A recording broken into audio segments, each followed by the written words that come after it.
Muy bien, vamos a continuar nuestra clase, Antiguo Testamento, libros poéticos. Ahora vamos a entrar al libro de los Salmos. Los Salmos tienen la particularidad de que muchos de ellos son de nuestras lecturas favoritas. A ver, ¿cuál es su salmo favorito? A ver, uno por uno. 139, hermano Jonathan. El mismo 139, David. ¿Qué son salmos? Dice David.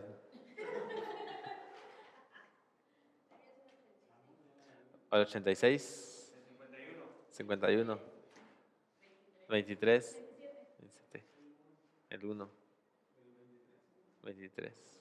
Okay. Creo que si hiciéramos así una encuesta, uno de los favoritos serían el 23, el 121, el 91, que son así muy favoritos. Uno de mis favoritos, los míos así muy favoritos, el 121, el 42, el 84.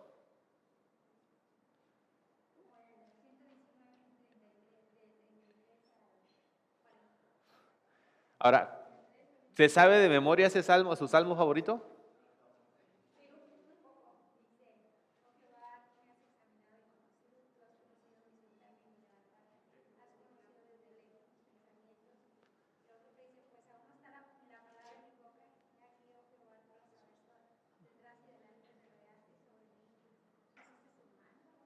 Ok, muy bien.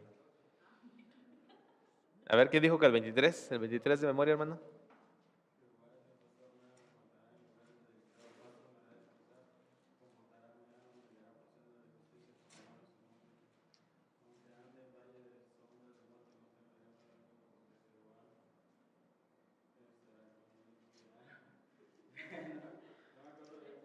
No, hermanos, si son sus favoritos, debe sabérselo de memoria, digo yo. No sé, ¿no?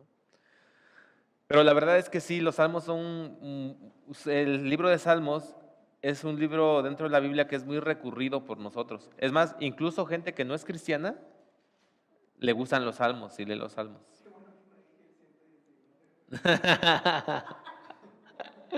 Este, porque, porque lo que expresan los salmos es sentimientos, emociones dentro de lo que es nuestra relación con Dios en las diferentes circunstancias que nosotros pasamos. Los salmos expresan situaciones, expresan motivos de adoración a Dios dentro de las más diversas situaciones. El Salmo 23, por ejemplo, es un salmo de confianza, ¿no? Es una expresión de confianza, es decir, yo confío en ti, Dios. El Salmo 133 es una celebración de la unidad entre hermanos, por ejemplo. El Salmo 84, una celebración del hecho de ser alguien que puede estar dentro de lo que es la casa de Dios, adorando. El Salmo 42, en medio del sufrimiento y de la aflicción, se puede adorar a Dios. El Salmo 91 es un himno de protección, de buscar la protección de Dios. O el 121 también. El Salmo 51 o 31. 51, ¿no? Un salmo de confesión por el pecado.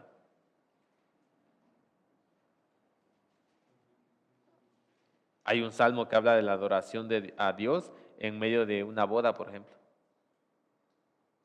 Una celebración a Dios por la familia, el Salmo 127, 128.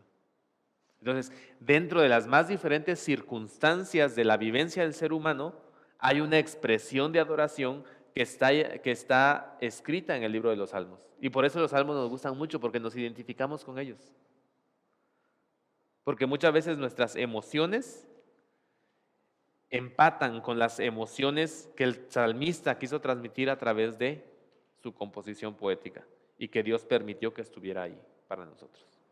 Por eso es que el libro de los Salmos es uno de nuestros libros muy favoritos y tenemos salmos muy favoritos.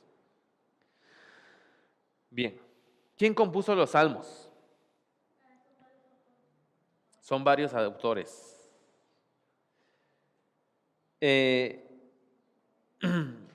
La mayoría de los salmos, o más bien todos los salmos, son composiciones que están dedicadas para la alabanza a Dios. Así como nosotros ahorita tenemos un himnario, los hebreos tenían su propio himnario, que es el libro de los Salmos. Esos salmos son los que se cantaban, la mayor parte de ellos, gran cantidad de ellos, dentro de la adoración en el templo. Y tenían salmos para todo. Así es que son composiciones musicales.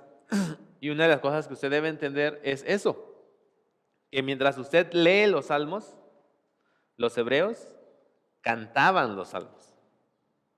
Porque sí, o sea, muchos salmos, tal y como nosotros tenemos, han sido musicalizados por la iglesia y se cantan. Pero a lo que yo me refiero es que cuando decimos vamos a leer salmos, hacemos eso precisamente, los leemos.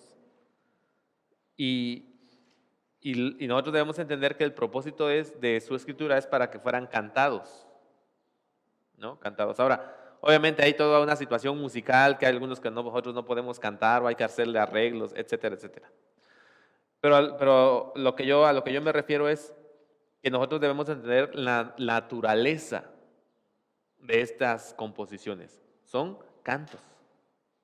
Son cantos. ¿Ok? Y usted al leer los salmos siempre se va a dar cuenta que debajo del nombre o del título del salmo, debajo del número de salmo, vienen algunas anotaciones.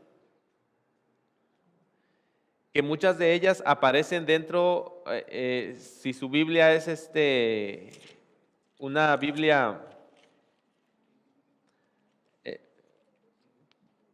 si su Biblia tiene las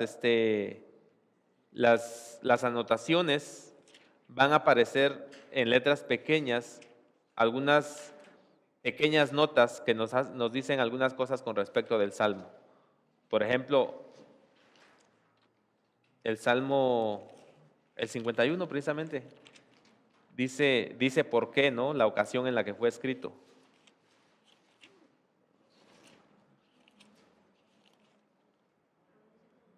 ¿Cómo dice el 51?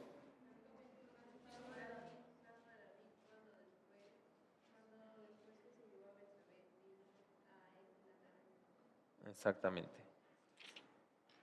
O el 54. Al director musical, acompáñese con instrumentos de cuerda, másquil de David.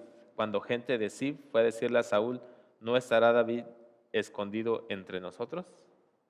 Y esas anotaciones que están ahí son referencias que nos pueden a nosotros ayudar a entender el contexto del Salmo, lo que yo les decía la vez pasada. Por ejemplo, esto es el 53, y acabamos de leer el encabezamiento. Usted puede ir a Samuel y buscar ese evento en el libro de Samuel y entonces usted ya entiende lo que pasó, ¿no? O el Salmo 3, por ejemplo, que dice que fue compuesto por David cuando huía de su hijo Absalón. Y entonces nosotros podemos ir allá al libro de Samuel, al segundo libro de Samuel, y leer la historia de cuando Absalón se rebela contra David. Pero son cantos que expresan una vivencia. Son cantos que expresan una emoción. Y eso nosotros debemos tenerlo siempre presente. Porque algo que dijimos cuando hicimos la introducción a la poesía hebrea, el lenguaje con el que se va a estar hablando es un lenguaje poético. Va a usar figuras, va a usar metáforas, va a usar figuras literarias que van que a veces tenemos que estudiar bien para entender de qué está hablando el Salmo, ¿no? Muy bien. Autores, bueno, no menos de 73 salmos se atribuyen a David.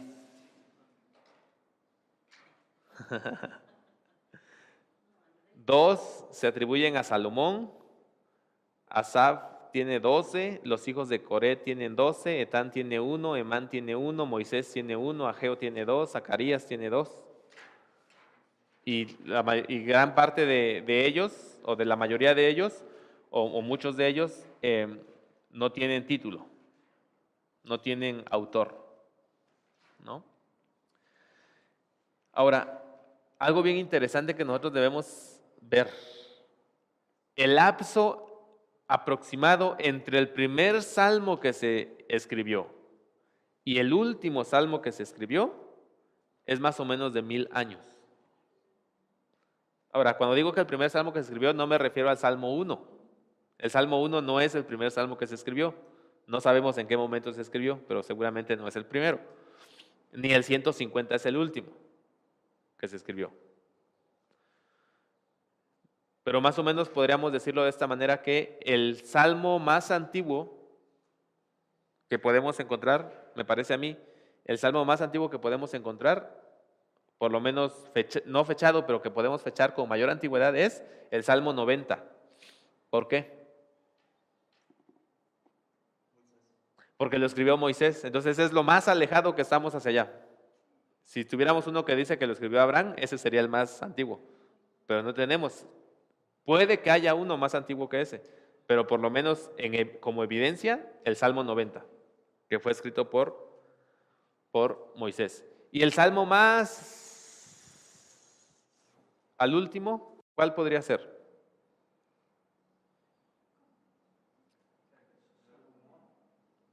No, todavía más allá todavía. Ageo, Zacarías, los que escribieron ellos, pero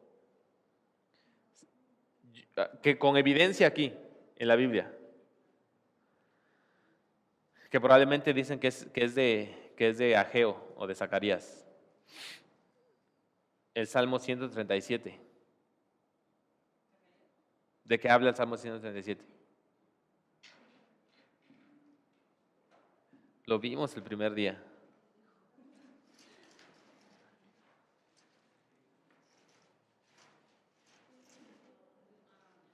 ¿De qué habla?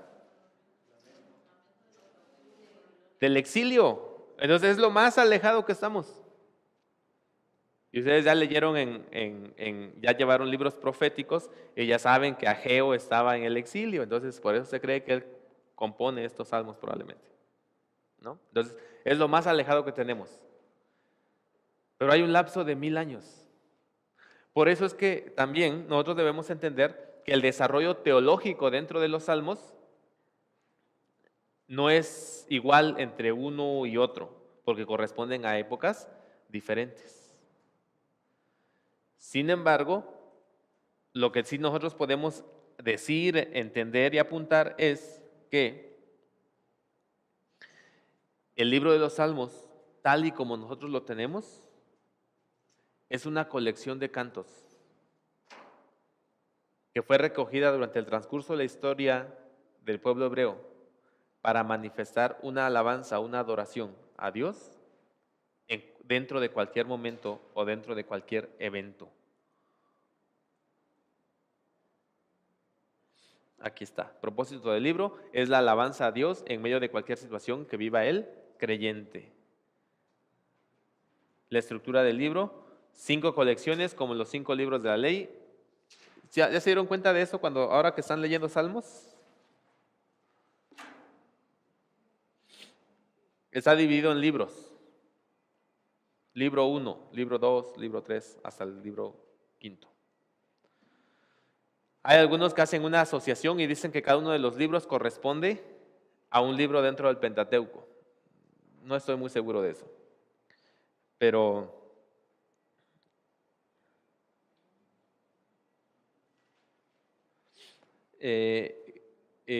ellos dicen que tiene que ver con el hecho de que los salmos eran leídos de manera conjunta con los diferentes libros de Moisés en el transcurso de varios años.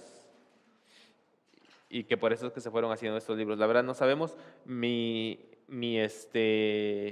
postura respecto de la formación de estos libros es que cada colección corresponde probablemente a una época dentro de la historia hebrea que fue reuniendo diferentes cantos. Es lo que yo pienso. Y que conforme fueron reuniéndose, se fueron haciendo las colecciones y luego esas colecciones se fueron incorporando a lo que ahora nosotros conocemos como el libro de los Salmos. Me parece que es la mejor manera de explicarlo. Sin embargo,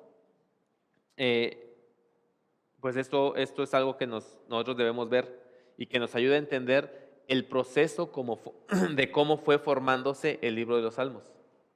Podemos ver que al haber una diferencia o una distancia de 1000 años en el que fue escrito este solo libro o esta sola colección de cantos, entonces nosotros debemos entender que sí hubo un proceso en el cual cantos fueron seleccionados, ¿no? Cantos fueron seleccionados. Algo también algo también interesante, antes de que entremos a esto, es lo siguiente. ¿Se han dado cuenta ustedes que algunos salmos en sus anotaciones dice, tóquese con la tonada de la paloma, por ejemplo? Tóquese con la tonada en los lirios. O tóquese con la tonada en el lagar o algo así. ¿Qué pasó ahí? ¿Qué creen ustedes que pasó ahí? ¿Por qué está esa anotación?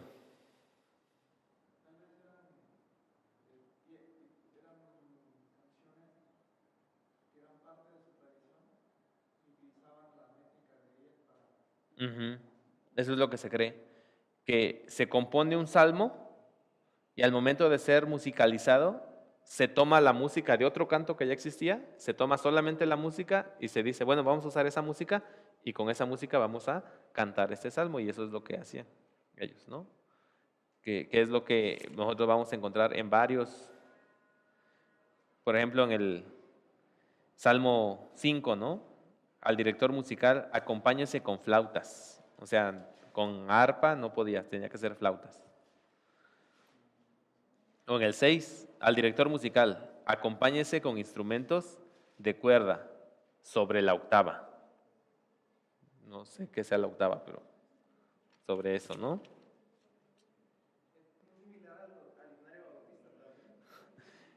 En el Salmo 9, ¿no? Al director musical, sígase la tonada de la muerte del hijo, Salmo de David. O el 8, sígase la tonada de la canción del lagar. Entonces, ¿por qué yo estoy diciendo esto? Pues solamente para que nosotros entendamos que muchos de los salmos fueron composiciones que alguien escribió, que las cantó, que creemos que fue bajo dirección del Señor, pero que poco a poco fueron siendo incorporadas dentro del libro sagrado. Es decir, no es que alguien escribió el salmo y dijo, ok, métanlo al libro de los salmos, porque eso es inspirado, no, sino que fue un proceso. Y dentro de ese proceso, el salmo fue enriquecido con otras características, como por ejemplo la música, que fue tomada de ahí. Ahora, la música pues no es inspirada, por eso no nos quedaron las notas, porque si fuera inspirada pues nos hubieran quedado las notas, ¿no? Pero no. Lo que es inspirado es el canto, la letra, y eso es lo que nos ha quedado a nosotros. Pero sí fue un proceso de cómo los cantos fueron tomados y reconocidos por los mismos hebreos como inspirados.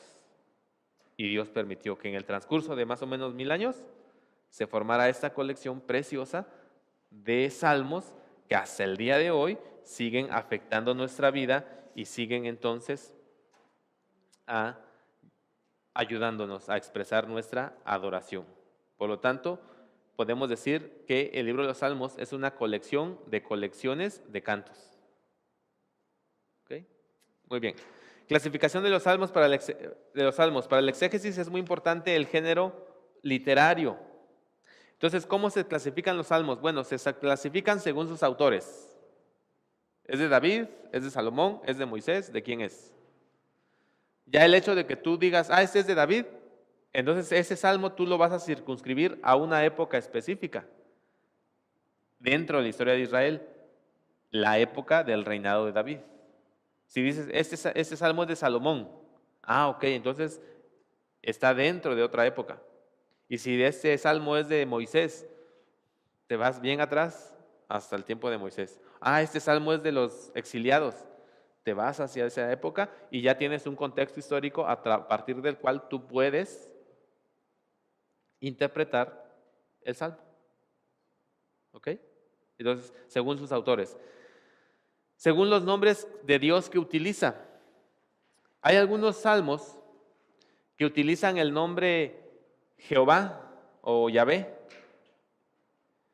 Y hay otros salmos que utilizan el nombre Elohim. Ya cuando vimos Pentateuco, usted se acuerda que hacíamos una diferenciación con respecto del uso de esos nombres. Elohim es el nombre de majestad que Dios tiene y que nos habla de Él como creador. Y Jehová o Yahvé es el nombre del pacto y nos habla de su relación con su pueblo. Entonces, según el nombre que va a usar, nosotros no lo vemos en nuestra traducción en español, pero en el hebreo sí se ve. Va a usar diferentes nombres para Dios y según eso también se pueden clasificar. Según su contenido, o sea, ¿de qué trata el salmo? ¿Es mesiánico? ¿Es de lamento? ¿De qué es? Según el género literario, ¿es un himno? ¿Es una súplica? ¿Habla de liturgia, o sea, de manera de adorar? ¿De qué habla? Nosotros tenemos que aprender a identificar estos géneros y necesitamos aprender a identificar cómo se trabajan estos salmos, para que de esta manera nosotros podamos entonces encontrar la enseñanza que está encerrada en el salmo y la podamos interpretar de manera correcta. ¿Ok?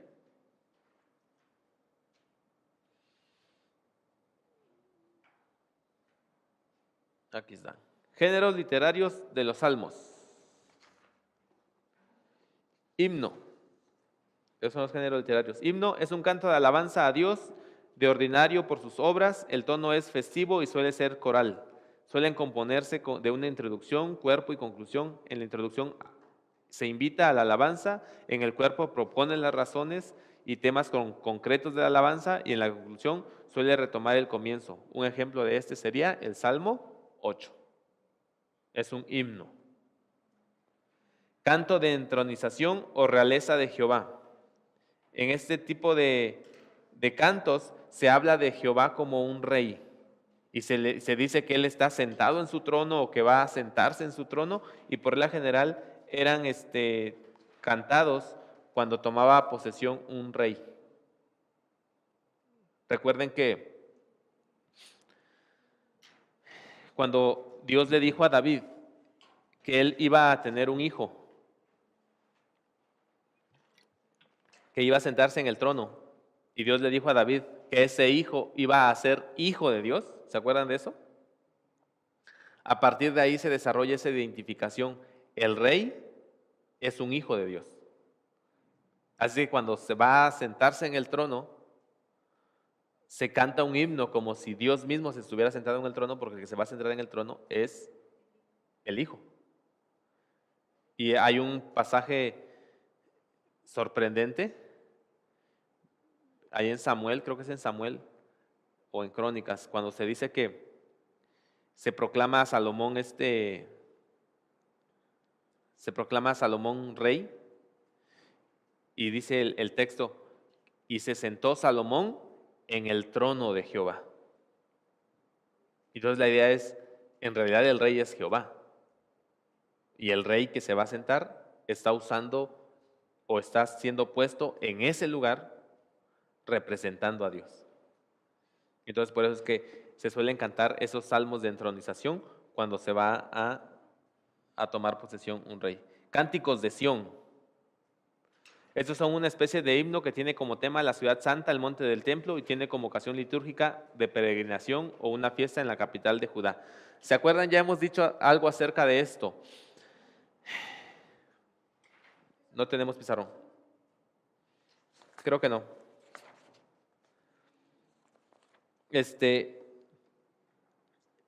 Los cantos de Sión.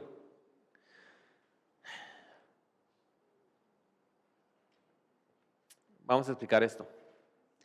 Los judíos desarrollaron, sobre todo en los salmos, toda una teología con respecto de Sión. ¿Qué es Sión? Es un monte sobre el cual estaba asentada la ciudad de Jerusalén en el momento en que fue tomada por David, allá en Samuel también. ¿Se acuerdan? Cuando los jebuseos todavía reinaban ahí, David es declarado rey y ahora sube contra Jerusalén y toma lo que se llamó la ciudad de David, es Sión. El resto de la ciudad va a crecer hacia las faldas de ese monte Sión, pero el monte Sión es una ciudadela muy pequeña, lo que tomó David. Bien. Cuando él planea construir el monte, él decide construir el templo, cuando él planea construir el templo, él decide construir el templo en un monte. ¿En qué monte fue? No es en el Monte Santo, ¿eh? Bueno, sí es un Monte Santo, pero no es en el Monte Santo. En el Monte Moriah. En el Monte Moriah. El templo es construido en el Monte Moriah. Jerusalén está acá en el Monte Sión. Pero en los Salmos, Sión llega a ocupar la designación para el monte. Entonces, cuando algunos cantos dicen que vamos a ir a alabar a Dios en Sión, se está refiriendo al templo y se está refiriendo a Jerusalén. Entonces, hay una identificación donde Sión ocupa el lugar de Jerusalén y del monte. Y por eso vamos a encontrar muchos cánticos de Sión que se refieren al templo y se refieren a Jerusalén al mismo tiempo. ¿Ok? Y ahí vienen algunos salmos de ejemplo. ¿Puedo cambiarle? Cantos de acción de gracias suelen ser individuales, aunque a veces el sujeto es la comunidad. Por ejemplo, el 116 y el 138. Son salmos donde se agradece a Dios lo que Él ha hecho. ¿Ok? Súplica nacional. Ese género supone alguna situación de sufrimiento o carencia. Se expresa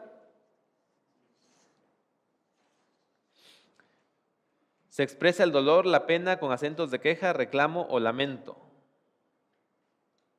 Se caracterizan por introducción que invoca a Dios, un cuerpo describe la desgracia y la responsabilidad en ella del Señor, puede incluir protesta de inocencia o confesión de pecados según sea el caso, expresión de confianza de ser escuchados y remediados.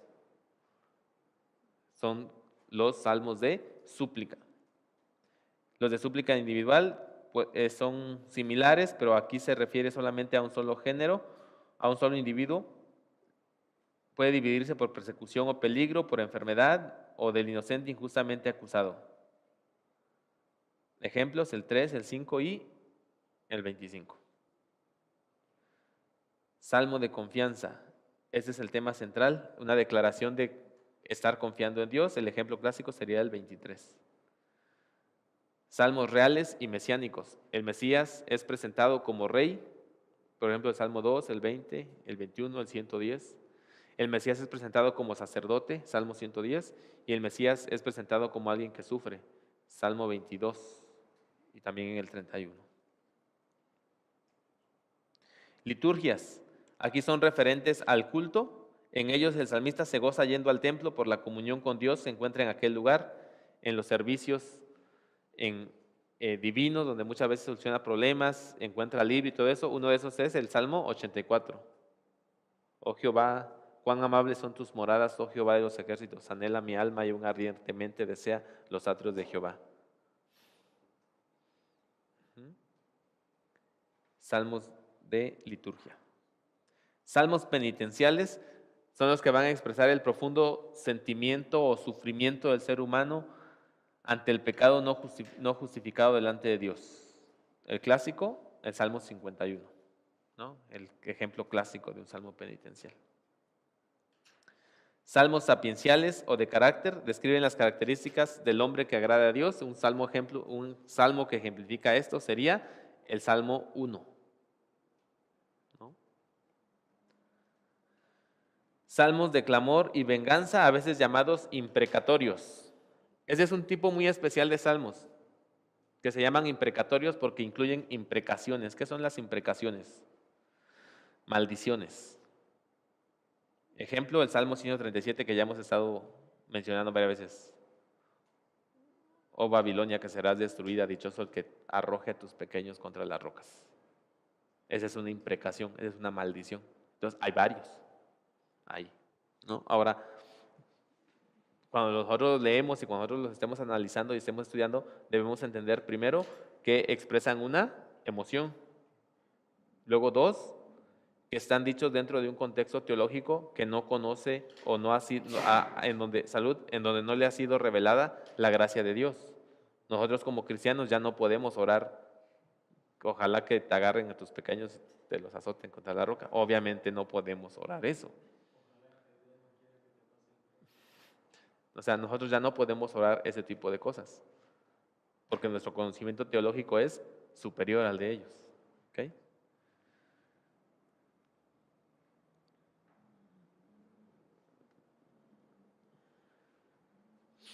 Muy bien. ¿Hasta aquí alguna pregunta? El orden en que está los salmos en la versión que utilizamos, ¿estaba ya así? ¿Lo toman de los judíos? ¿O también eso es un orden que se le asigna por lo de los libros? No, se toma tal y como viene en el canon. Puede ser que haya algunas diferencias en algunas divisiones y que lo que para nosotros son 2 salmos, para ellos puede ser que sea 1. Ese sería la única detalle. De hecho, si comparas el libro de los Salmos que contienen las versiones evangélicas con el libro de los Salmos de la Biblia católica o la Biblia editada por los católicos, hay un pequeño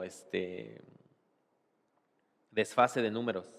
Empiezan igual, pero hay un pequeño desfase de números porque hay uno que ellos toman como uno solo. Y entonces tenemos un pequeño desfase ahí de números. Pero en todo lo demás, pues es lo mismo, como estaba en el canon hebreo. ¿No? Exactamente como estaba en el canon hebreo. ¿Okay?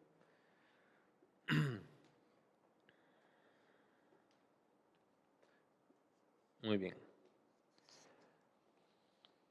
¿Alguna otra pregunta? ¿No? ¿Seguros? Porque yo les voy a hacer examen, ¿eh?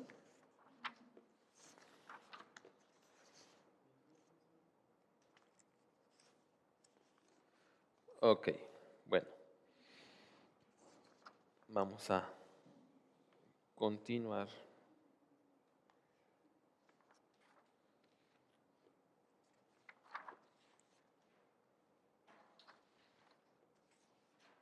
A ver, permítanme ordenar mis notas.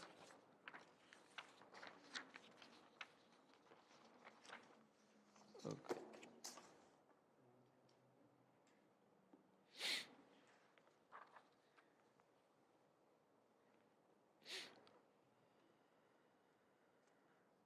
Okay. Vamos a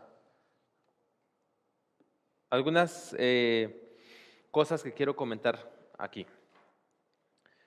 En el Salmo, en el libro de los Salmos, en el libro 1, los salmos del primer libro del Salterio se caracterizan por lo siguiente: usan casi siempre el nombre de Jehová, un título que aparece 272 veces, y el término genérico Elohim aparece solamente 15 veces. Se atribuyen casi todos los salmos a David, excepto el 1, el 2, el 10 y el 33. Parece que los primeros dos fueron añadidos a los otros cuando se formó el Salterio. La mayoría de los salmos del primer libro son espontáneos, aunque los salmos 9, 10, 25, 34 y 37 son acrósticos, o sea, alfabetos. ¿Qué queremos decir con eso? Que la mayoría de los salmos, al decir que son espontáneos, queremos decir que fueron composiciones que se fueron dando así de manera natural. Y en cambio, un salmo que es acróstico ya nos habla de un cierto trabajo literario. ¿Por qué? Porque estuvo pensando en que empezara con Aleph y que siguiera con Bet y siguiera con Dalet, Gimel, Ain, Yud, todas esas letras. Entonces, esta composición así, acróstica, nos habla a nosotros de que ya hay cierto trabajo literario, ya no fue una cuestión espontánea, es como, ya no, o sea, cuando queremos decir espontáneo es como cuando tú quieres escribirle una carta a no sé quién y empiezas a escribir lo que viene de tu ronco pecho, ¿verdad?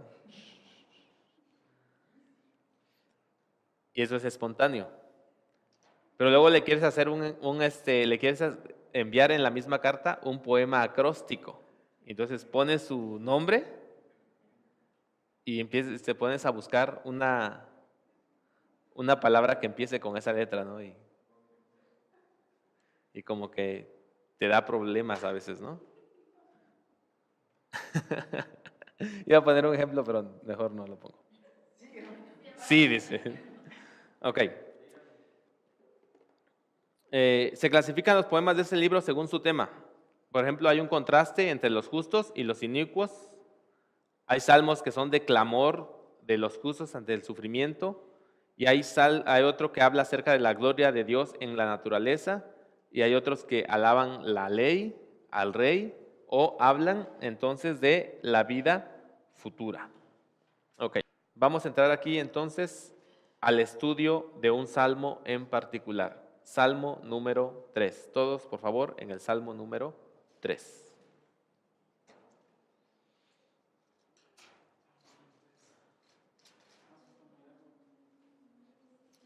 Salmo número 3.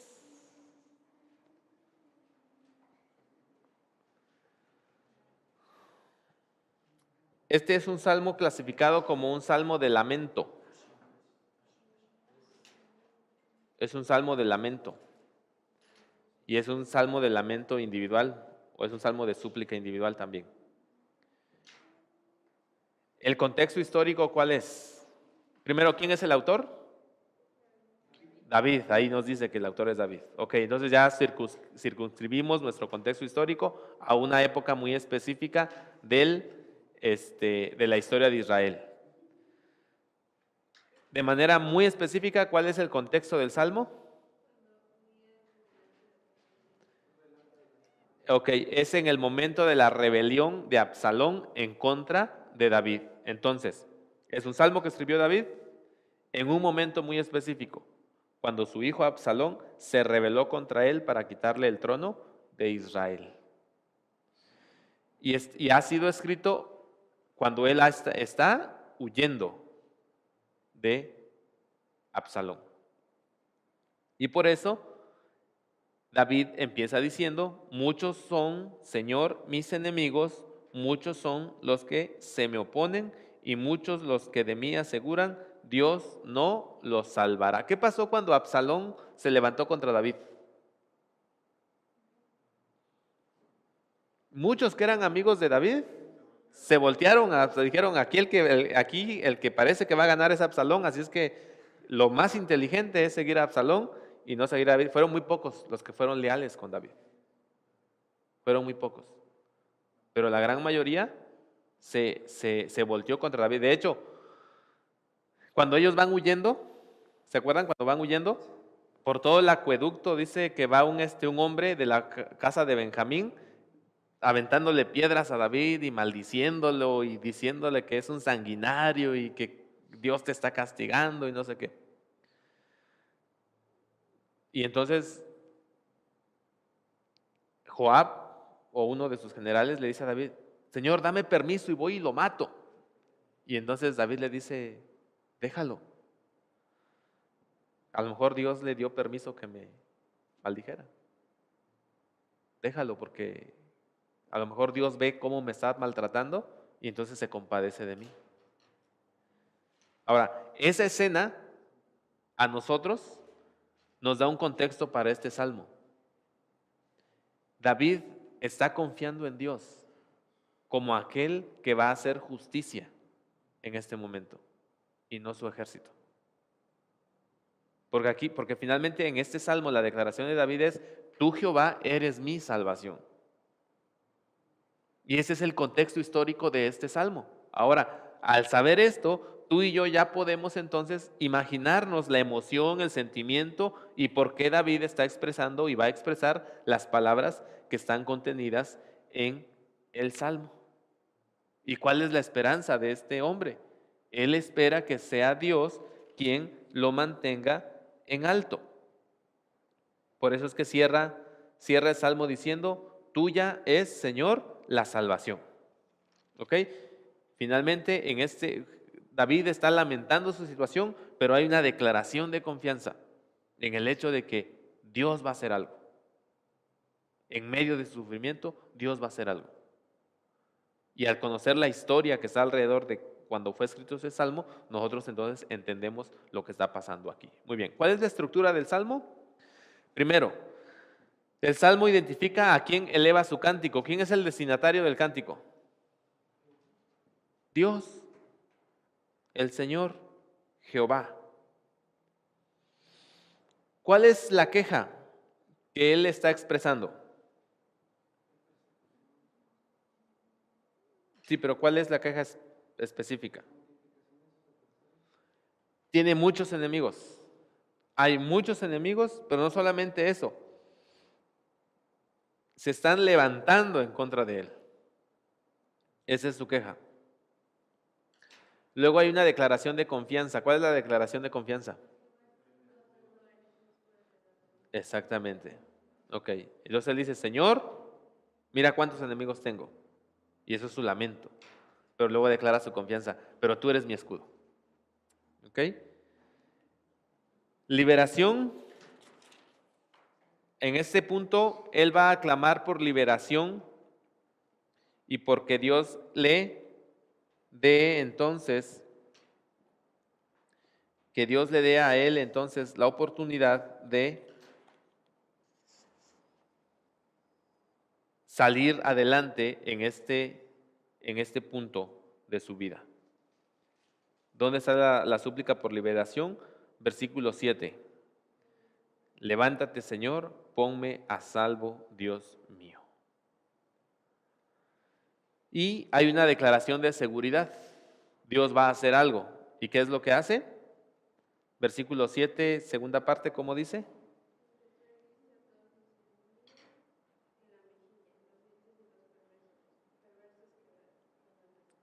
Exactamente. Tú heriste, constituye una declaración de confianza. ¿Qué clase de confianza comunica esta imagen de Dios en plena lucha? Que Él está ahí. Ahora, en el lenguaje metafórico, ese es un lenguaje metafórico. Metafóricamente, ¿qué está diciendo? ¿Cuál es la metáfora? ¿Cuál es la metáfora aquí? No. ¿Cuál es la metáfora en el Salmo? ¿Cuál es la metáfora? Que le va a romper los dientes. ¿Cómo dice en Reina Valera? Ajá. ¿Y luego qué sigue la segunda parte?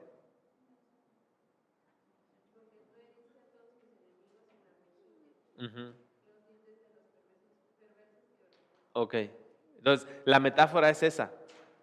En un sentido metafórico, David está diciendo que Dios se ha presentado como un ser humano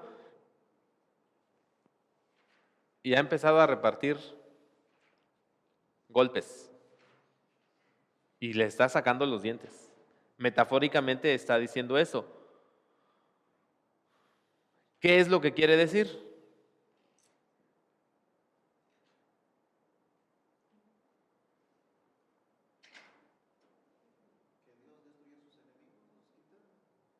Ajá, que Dios destruye a los enemigos, que Él los quita. ¿Pero qué quiere decir con eso? La, la idea de que les quebra los dientes, ¿qué es lo que está diciendo? ¿Mm?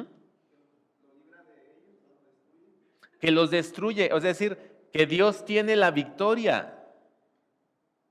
Porque la idea no es, Señor, pues preséntate y a ver si les ganas. No, Señor, tú les vas a destruir los dientes.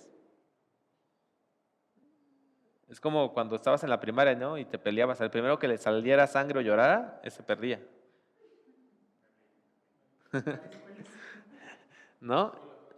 Entonces, eh, perdón por esa metáfora.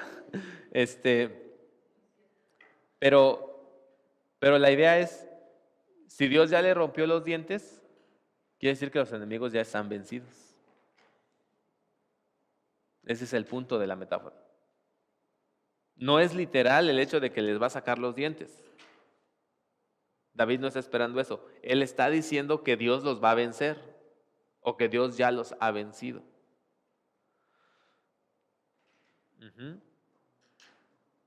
¿Cómo podemos decir esto? ¿Se acuerdan que dijimos que localiza la metáfora y luego dilo con una declaración, con una sentencia declarativa? ¿Cómo podemos decir esto sin que ya no sea metáfora?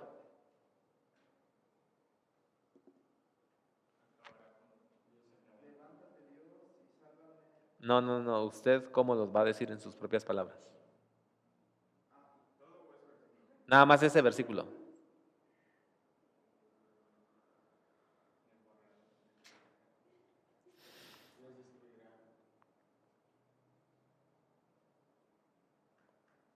¿Cómo podemos decirlo?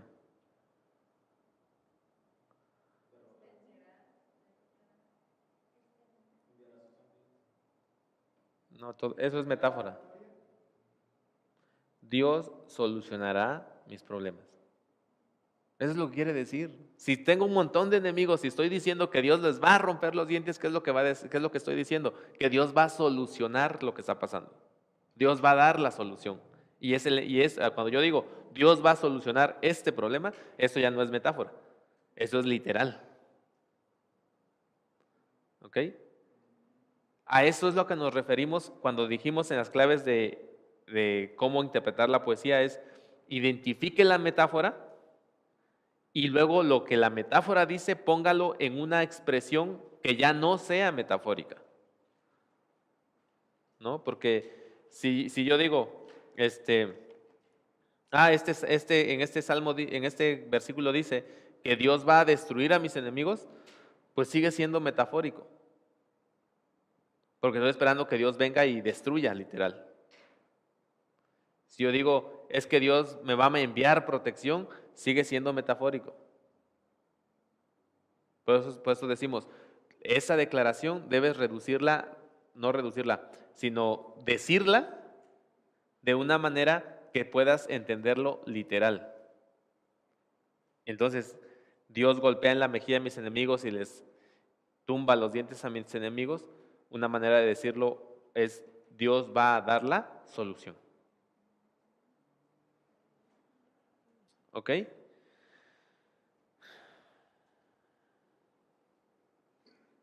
Ahora, salud. ¿Qué es la otra enseñanza de este salmo? ¿Dios promete que no vamos a tener dificultades? No. De hecho, aquí dice que un siervo de Dios está en dificultades. Eso es lo que está prometiendo. Que Dios estará con nosotros en las dificultades. Eso es lo que está diciendo. ¿Ok? Y termina entonces el salmo con una alabanza. Versículo 8. Tuya es, Señor, la salvación. Envía tu bendición sobre tu pueblo. Ok, muy bien.